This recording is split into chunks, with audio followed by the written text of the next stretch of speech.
In the course of my life, I've been fortunate enough to visit 70 or so different countries.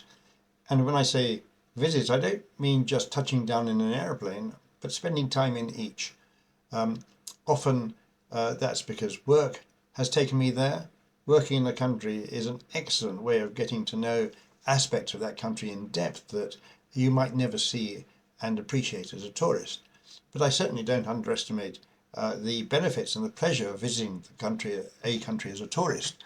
I recall for myself the thrill of seeing the Acropolis for the first time as an 18-year-old after I arrived in Athens, having hitchhiked from the UK, and the wonder of seeing the temples of the Nile Valley for the first time.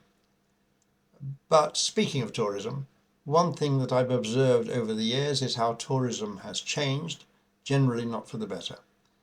As tourism has transformed into mass tourism, some of the magic has diminished, and the places that we might have visited in tranquility are generally no longer tranquil.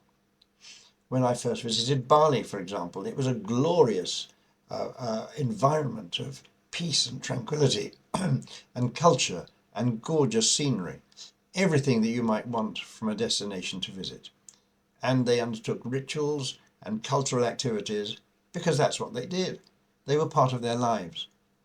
I have been there 3 times since, a few years apart, and that's no longer the case. You even get the feeling that the religious and cultural activities are organised for the benefit of the strangers, of the visitors, and of course for their own pockets. And I make no complaint about that.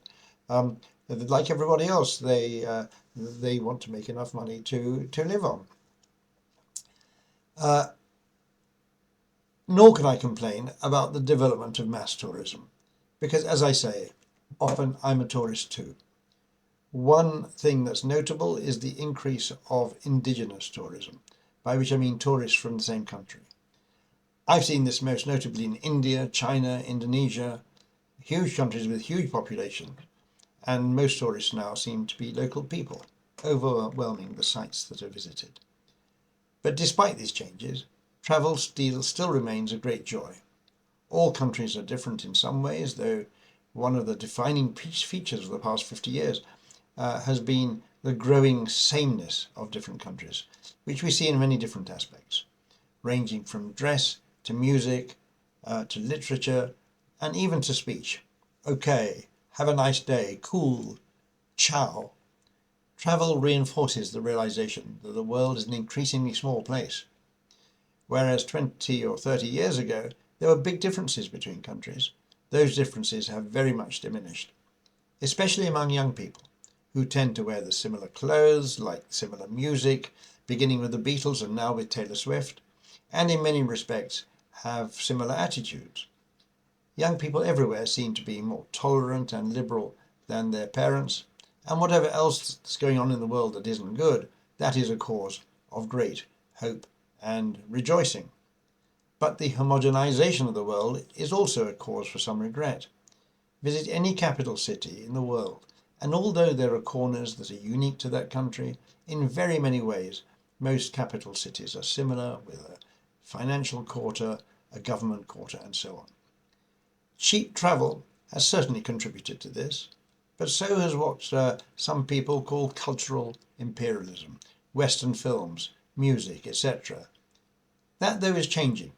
Asia, both South Asia, Southeast Asia, Japan, China, are increasingly beginning to exert the sort of soft power which was in the past exerted by the West.